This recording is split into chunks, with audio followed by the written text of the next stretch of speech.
This talk is about kinds of pronunciation that differ from the modernised received pronunciation that you're being taught in classes.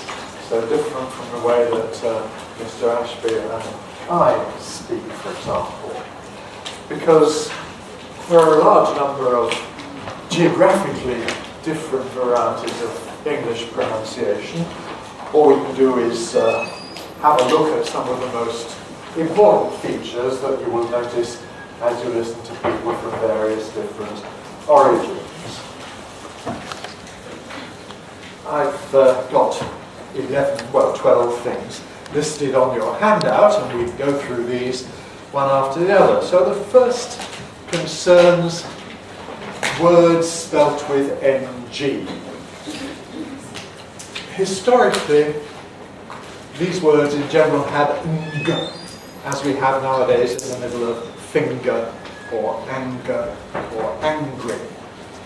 However, in the course of history for most varieties of English, the g was lost when it was at the end of a word. So long became long, sing became sing, hang became hang. However, there was one region that resisted this innovation, and that was what I call here Northwest England. It includes such important cities as Liverpool, Manchester and Birmingham. And people from those areas will often say singing and sing rather than singing that we have in other varieties of English. And the best way to test for this is to compare someone who sings, which for me is a singer, with the word finger. For most speakers of English, these words don't rhyme. We've got singer and finger, singer, finger. But for someone from Liverpool, for example, you have singer and finger, and they rhyme perfectly. Singer, finger. Well, I call that loss of final g after n, and as I say, it's resisted in this patch of the northwest of England. This is not a feature which people feel, sort of embarrassed about, or which they tend to change if they are speaking carefully. On the whole, it seems to be below the level of awareness for most of those who do it. Nevertheless, it's a very good geographical marker for those who have it. Here's another northernism from the north of England. And again, it's a matter of resisting a change that took place elsewhere. The Middle English short vowel u underwent a split in early modern English. And we see this when we compare the words put and cut. In most modern varieties of English, these don't rhyme. Put, cut, put, cut, put, cut. Although the spelling tells you that they were once good rhymes, put, cut, and indeed they are still good rhymes in many varieties of north of England English. Put, cut. The actual quality can vary. You can get people from Newcastle on Tyne who say put and cut with really oop-like quality. You get people from Leeds, Birmingham who have very earth-like qualities and say put and cut. But the point is whether these words rhyme or not. Here's another pair. In most accents, full and dull have a different vowel because historical dull opened to an up, giving on dull. This was a strange sound change because it affected some of the words, but not all of them. You can't really formulate an environment, a phonetic environment, in which you change to up. You feel like saying, well, it happened before final L, full, pull, and so on, but then there's dull, which is an exception. Or you feel like saying it happened after labials, as in butcher, put, pull, but then there are words like butter, vulture, pus, where it didn't happen. So we really have to say that it was a strange kind of sound change that affected some of the words that look like candidates for it, but not others. There are one or two words that still remain variable. I say pulpit, but there are people who say pulpit. Well, this split between the set that I call foot and the set that I call strut, or strut split, had a consequence for the vowel systems, looking at this more abstractly.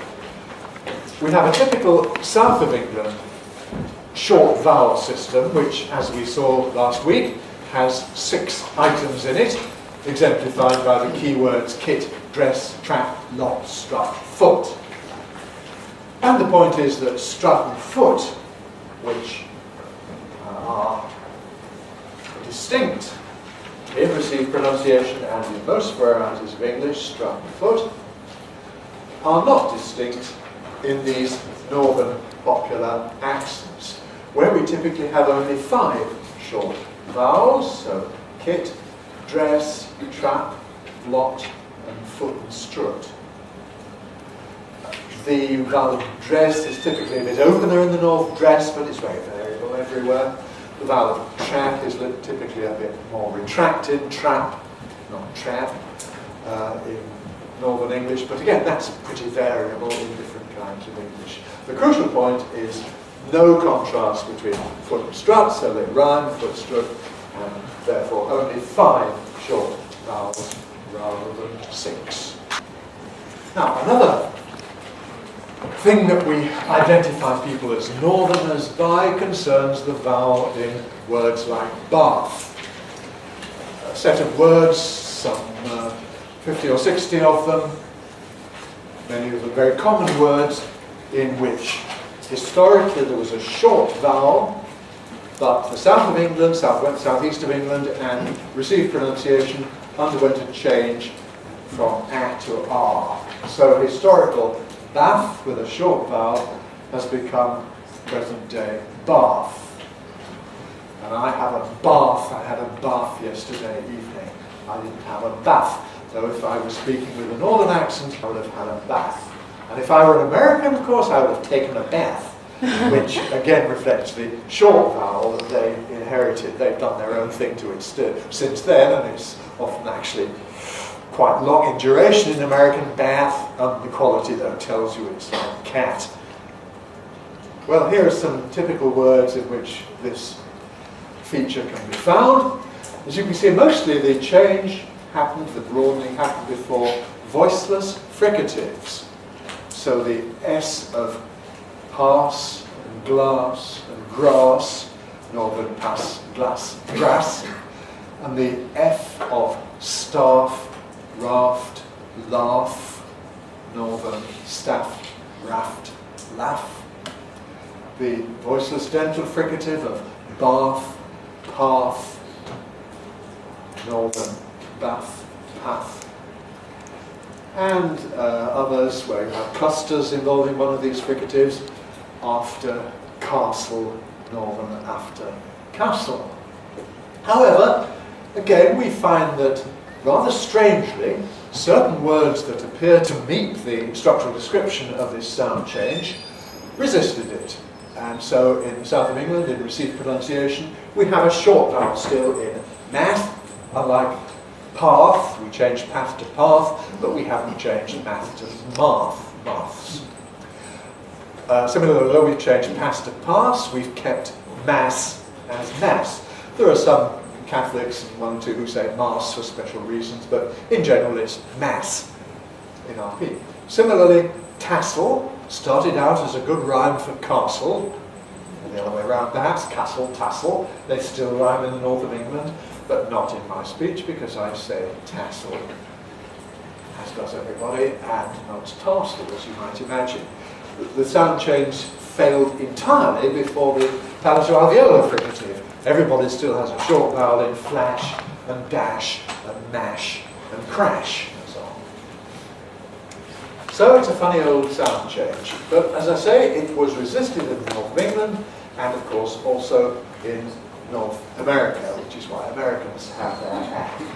There are some maps Collins may recognise where they come from, showing you the approximate geographical distribution of these features. There's just a map of England with the counties named, which you may find it helpful to relate to. Merseyside is the area around Liverpool, Greater Manchester is the area around Manchester, West Midlands is the area around Birmingham. So those are the three big cities up there. Also the cities of Yorkshire, Leeds, Bradford and so on. Hull, Newcastle on Tyne, I don't know whether to call it Newcastle or Newcastle, because locally it's Newcastle, but of course I normally call it Newcastle up there. Here are the maps then, first of all, of Bath broadening, and it's this southeastern area, shown there in somewhat schematic form, which is where we find this change. The southwest is sort of put with a question mark. In the southwest of England, you tend to get longish a for all these vowels. So gas, grass, which are different in the southeast, tend to be gas, grass, in the sort of west of England accent. So it's difficult to say whether or not they have this change. If we take it by saying, do cat and grass have the same vowel, then they probably do in most Western speech. Here's the other map, the one for in strut words. And again, you can see this is something of the north of England. Doesn't go, there's this sort of area of Herefordshire and so on, where the two are different from one another. Furthermore, this extends into North Wales a bit. Okay.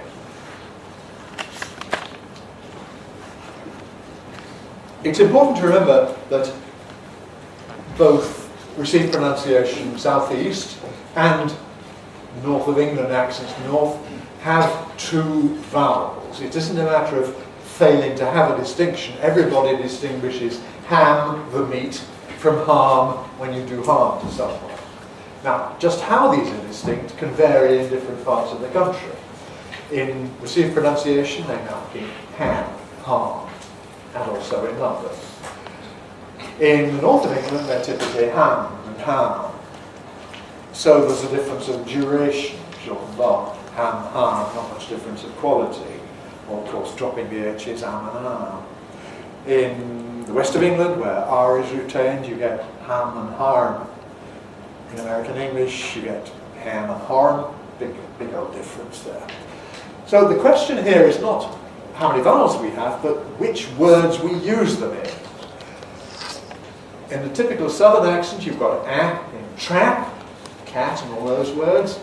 You've got R in start, father and all those words. And bath goes with start, which means that bath rhymes with half. That's a fireplace, half, H-E-A-R-T-H. In the north of England, on the other hand, we've got trap, we've got start, and we've got bath with the vowel of trap, not bath with the vowel of start. So it's just a question of which way the bath words go. Gas, pass, farce in the south, gas, pass, farce in the north. I sort of emphasise that at some length because my native English students very often get this wrong. And indeed Daniel Jones got it wrong, being a southerner, with the idea that northerners just don't distinguish short and long a, which is not the case at all. Ham and harm, patty, party, cat and cart are different in all kinds of English. Okay, let's move on.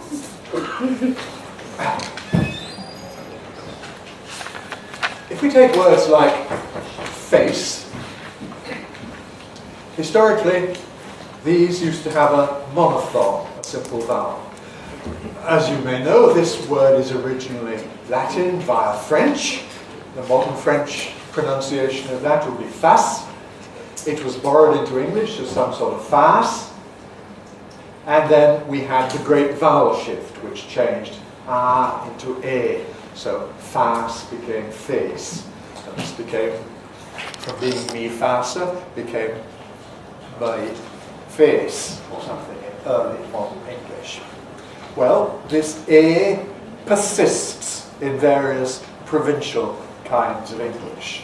So you will find people in parts of the north of England who say face, as you will indeed in Scotland, face, and Wales, face, and indeed parts of the United States, Wisconsin and so on, you can get something very like that, face.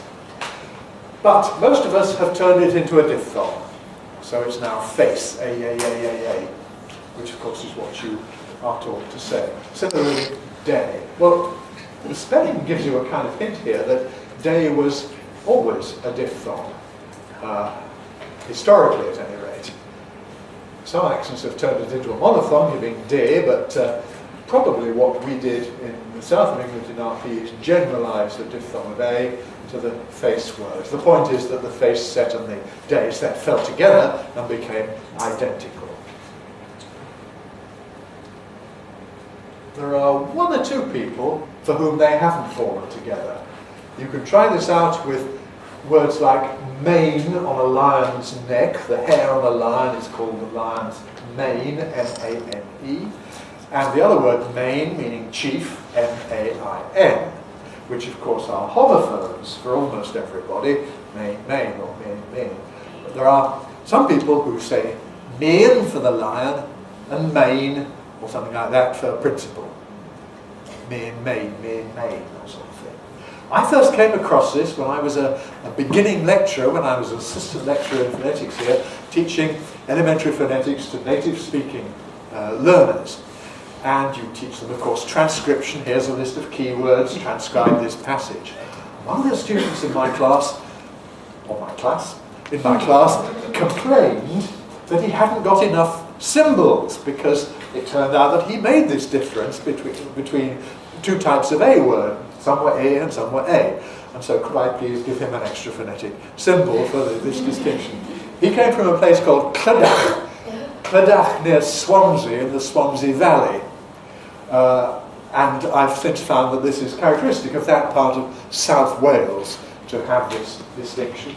We have something similar if we look at the O words, which we take goat as a typical keyword, where again we had a monophthong, or early modern English, which persists in some accents, but in general has turned into a diphthong, giving the O type, which was RP 100 years ago, and that in turn has turned into the O, goat, of modern received pronunciation. And various other kinds of diphthong in other kinds of accent. We saw in London it's an even wider diphthong, go, goat, go. So quite a big change in that, or becoming O, becoming O, perhaps becoming O. Again, we can have this contrast preserved, making a difference between the toe on your foot and to tow a vehicle. And so my chap from Clydach not only had 8 versus late distinct, but also toe versus toe distinct. But for most of us, they rhyme perfectly, 8 late, or they are identical. Toe, toe.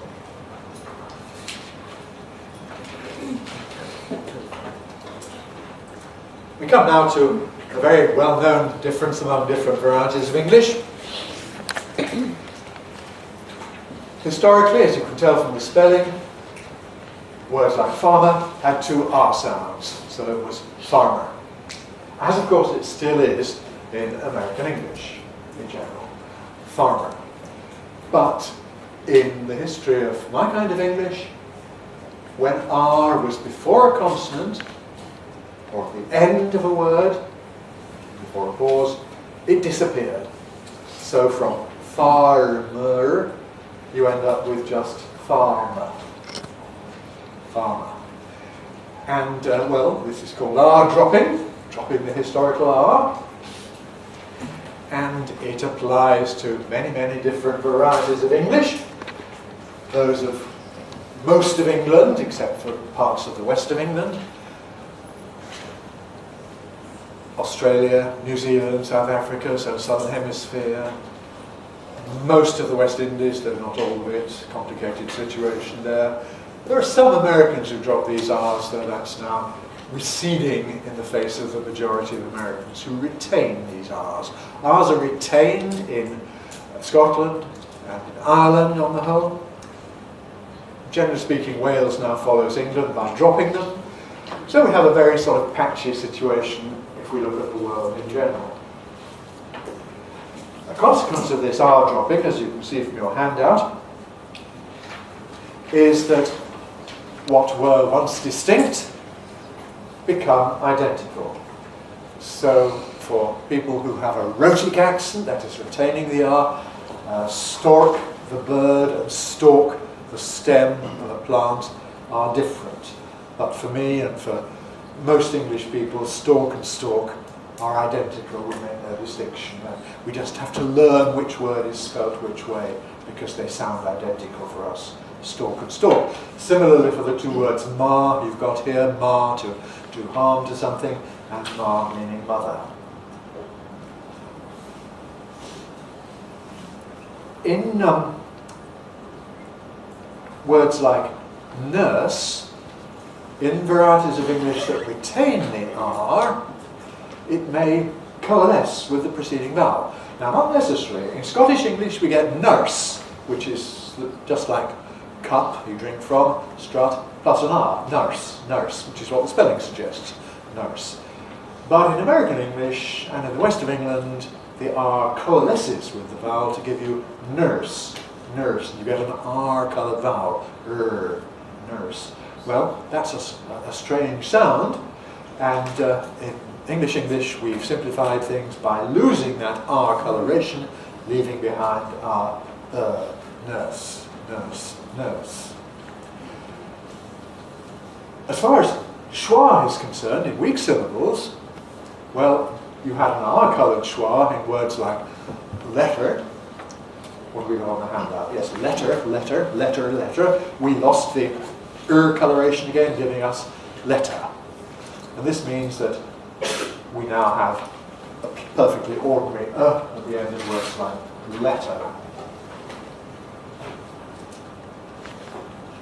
Yes, just before we move on to the next thing, this means that we have, for example, the name of the country China and finer, meaning more fine. They rhyme perfectly for us, China, finer, but they don't rhyme for people who retain historical R because they have China and finery.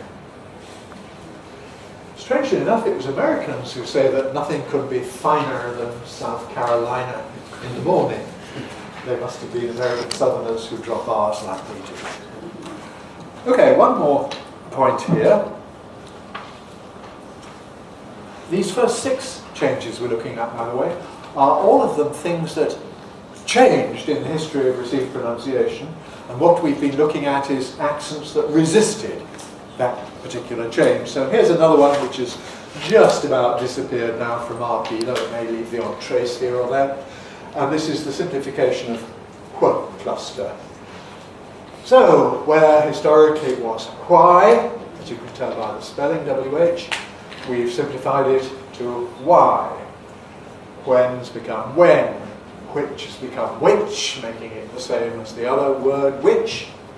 Somewhere has become somewhere.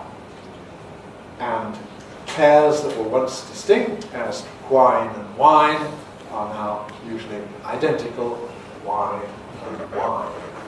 This change is resisted in general in Scottish English and in Irish English, although there are now reports of people in Scottish cities, young people in Scottish cities following the English habit, and also in Belfast. But in general, Scottish and Irish English retain the wh. So do some Americans, but it's clearly receding fast in American English, just as it has receded in British English. I tested this out with one of my surveys when I asked people to record their preference. You can't ask people to tell you what their pronunciation is because they don't know and they will probably report it wrongly. But you can ask them which pronunciation they prefer of 2 pronunciations. So I asked them whether they like to pronounce the colour white, identically with the Isle of Wight, off the coast of southern England, or differently from that. So differently means it's white, the same means it's white. And here is this tabulated by their date of birth, and you can see that people born up to 1933 were about equally divided.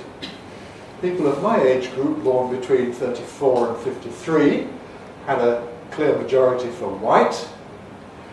Those born later had even clearer majorities, and people born 30, 35 years ago, even more firmly. And I'm sure if we extrapolate it further, we'll find that people born more recently, even fewer of them, pronounce it without word.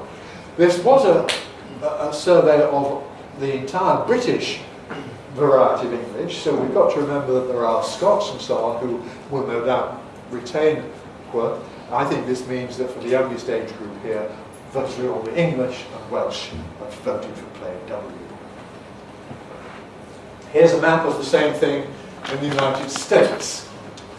On this map, the blue dots are meant to indicate a distinction. The yellow dots are meant to indicate that they're close, whatever that means, and the black dots mean no distinction. Well, you can see a very muddled pattern there, because we've got lots of black dots, well, really everywhere. The proportion of black dots to blue dots doesn't show any enormous geographical distinction that I can see. Perhaps black dots cluster much more in the Middle Atlantic area here. New York is there, Philadelphia and so on there. On the other hand, the retention of the quirk is perhaps typical of the Boston area, Massachusetts. It's dropping also clearly in California, perhaps not in Sacramento. So, muddled picture in the United States there. Okay, that's our first 6 sound changes. And in every case, as I say, we've been looking at some innovation which lies in the history of my kind of English, but has been resisted in one place or another so that that change didn't take place. We have to look now at changes that have taken place. Well, we did this when we talked about Cockney and Estuary English, because almost all of those special Cockney features represented innovations on top of what we have in received pronunciation. This is a general feature about the southeast of England, that it has innovations, whereas the north of England, generally speaking, fails to make changes that took place elsewhere. Okay, well, the Americans, they've got really the changes that took place up to about 1700, 1750 in the south of England. But since then they've gone their own way, so they haven't incorporated the changes that we did since about 1750, in particular R dropping and Bath broadening. And they've also had innovations of their own. One of these concerns developments before R.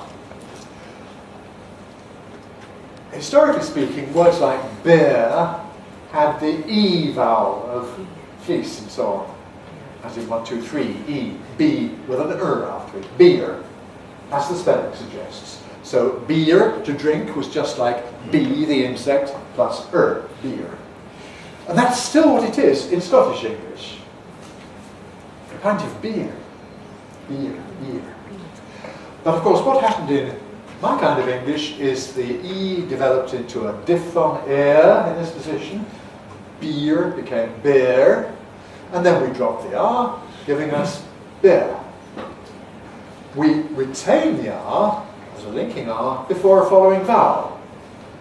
So beer and something or other became bear and something or other, and that stays still as bear and something or other in general. Where the R is not final in the word but before a consonant, then beard becomes beard, becomes beard, and the R is lost in the history of received pronunciation and so on. Well, what happened in American English? They didn't have the R dropping, of course, but they had a different kind of development before the R. What happened really was that they lost the distinction between E and A, green and grin. That distinction disappeared before R in American English, giving you some kind of bear. Now, some Americans feel this to be an E, beer. Others feel it to be an A, bear. and perhaps most of them feel it to be a short E here. So that's how we transcribe it for General American, beard. The main point, though, is that before R, the range of possible vowels is reduced in American English. Have I got any pictures for the remaining ones? No. So just have a look at your handout for some of the other positions. When we got fair, well, remember was A plus like the vowel face plus R. Fair, fair, fair. We developed the diphthong, fair. Lost the R, fair. Americans kept the R, but shortened the vowel, giving fair. Fair. This means that in American English, if you take Merry as in Merry Christmas, and Mary as in the girl's name, Mary Poppins, they, for many Americans, are identical, Mary, Mary. And that's because they've lost the distinction between long and short vowels before R. Something more has happened in American English, that for many of them the vowel A has joined in. So in a word like narrow, although some Americans say narrow, perhaps most say narrow. Narrow. And that means that not only Mary and Merry, but also marry, get wed, become the same. And so you get Mary, Mary, Mary, all three of them the same. I've just been in a recording studio recording Americans, well, should we say attempting to say words like narrow, but it's pointless to try and persuade them to do so because that's not an option in their English. They've really got to say narrow.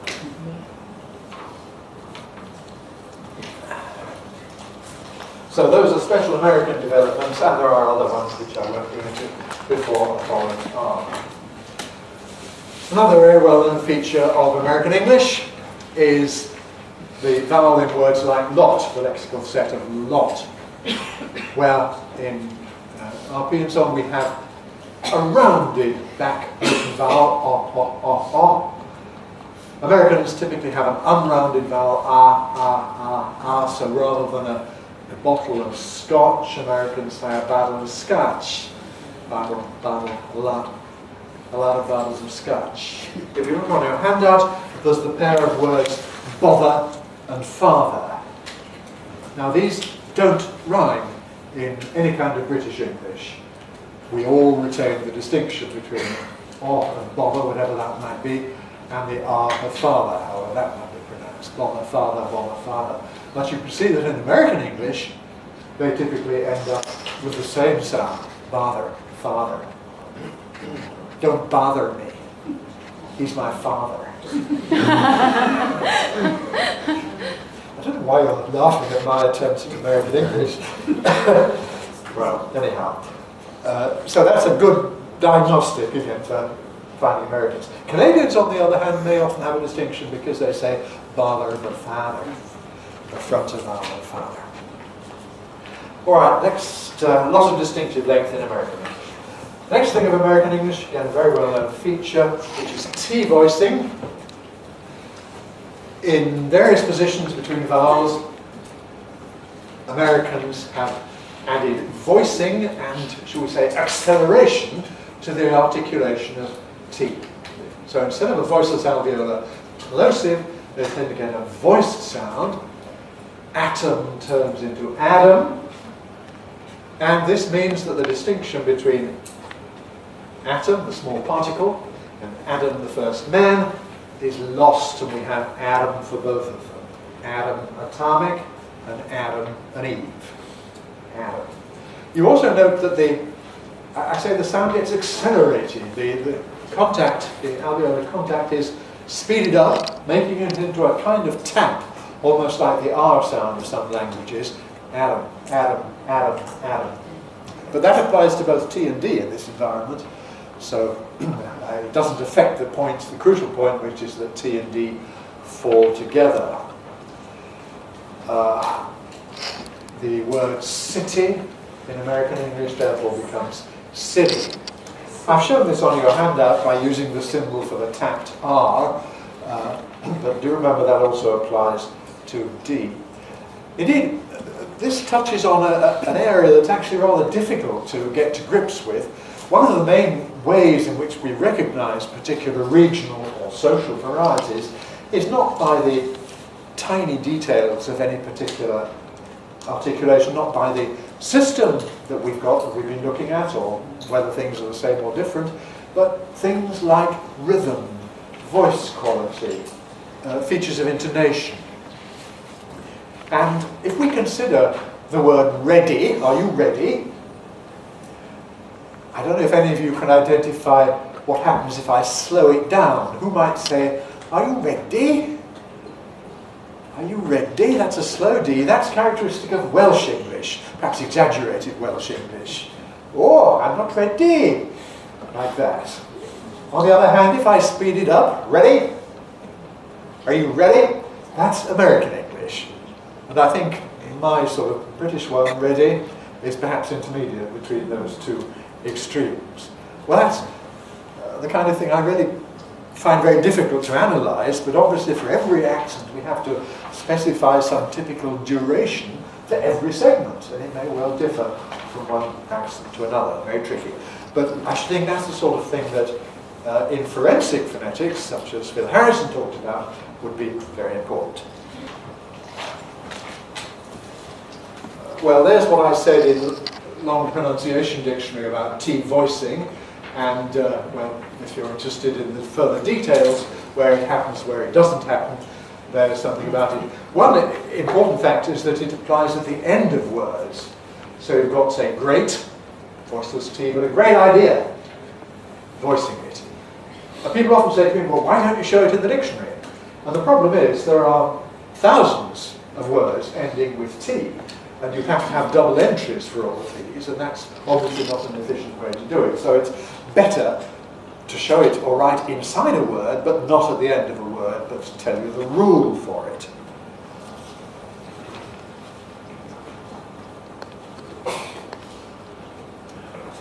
Here's a nice phrase for practice. Not only, but also. Not only this, but also that. And in conservative varieties of English, like in my careful speech, those T sounds are voiceless alveolar plosives. Not only this, but also that.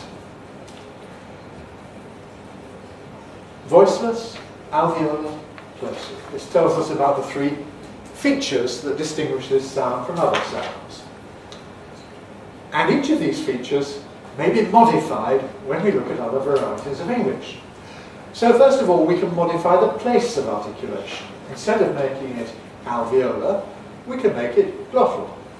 And that gives us the London style, not only this, but also that. Not only, but also. This is glottaling, T-glottaling, as we saw. It's on the increase in received pronunciation, modern received pronunciation.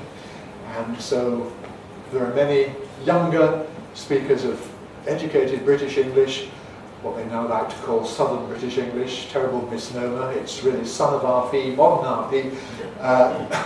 You get this glottal stop, not only, but also. People of my age, no, I don't do that. The other thing that can happen is that it becomes voiced, not only this, but also that. I think I probably do that in rapid speech sometimes, not only, but also. Certainly, Bente Hannisdal, a Norwegian who's recently carried out a very interesting study of modern RP, as seen in the speech of television newsreaders, reports this as being extremely frequent in function words like these, though not so much in lexical words. In American English, of course, as we've seen, this occurs not only in function words, but also in content words. The other things that can happen to this are to modify the manner of articulation. Instead of having it as a plosive, to turn it into something else. Irish English is well known for turning it into a fricative. So in Irish English you get not only, but also. Not only, not. A kind of almost S-like fricative. It isn't S-like, it isn't grooved. as S's, so it's a kind of ungrooved alveolar fricative. And there is a difference in Irish English between hit, which is to strike, and hiss, which is to make an S sound. Hit and hiss. So they are distinct, contrastive still, but we have this, there we are, this opener kind of T. I think you also get this in colloquial, very fast RP too, not only, but also. But we don't do it as much as the Irish do. One further thing that happens in the north of England is what I call the T to R rule, for lack of a better name for it. As far as I can see, I'm the first person to describe this in writing, but it's a very well-known feature of rough northern speech where you get nor only this, but also that. Sure up for shut up. And put it down for put it down. Alright, next thing to do with yod. Like Londoners, Americans drop yod after N. So they say news typically rather than news. It's variable in American English. There are a few people who say news, but most Americans say news. And where in British English we say tune, or the derived coalescent tune, Americans keep tune, typically. And of course there are other words like suit, where on the whole we drop the yod, but Americans always drop it. And words like resume, where we generally retain it, though with some variability, and the Americans drop it and say resume. Or enthusiasm, as I pronounce it, which is enthusiasm in American English. So rather more yod dropping for them than for us. There is a map of an American development that I haven't talked about, which is the innovation of a and the contrast or otherwise between r and or. If you look at the blue lines here, these tell you about the distinction between stock and stalk that we looked at. Americans have got a possibility of merging R as in court, cart, and R as in lot, giving cart and lot as perfect rhymes. And this means that if someone says their name is Don, you don't know whether it's a man called Don, D-O-N, or a woman called Dawn, D-A-W-N, because in American English they can both be Don. The blue areas here are the areas that resist that sound change. So most Americans have it, particularly those in the West, and those are shown on the map. Well, it's difficult probably to look at these in detail, so we better move on, because the last thing we need to look at is Australian English. Just to say a few words about that. Australians have only had 200 years or rather less to develop their own characteristic variety as compared with the Americans who've got nearly 400 years. So Australian English is much closer to British English, Southeastern English than American English. However, they have got some typical innovations, one of which is merging weak vowels. So I make a difference between the plural of office, which is offices, and the plural of officer, which is officers. Australians typically have them identical, officers. Mind you, there are some British people who have them the same as well, and John Maidment in his reader, in his transcription book, advises you to transcribe them in the same way. So I have to say that's a possibility in English. Australians don't have double stops, unlike Londoners. This is the easiest way immediately to distinguish between a London accent and an Australian accent, if you find them similar. Australians have T voicing, say better. Londoners might say better.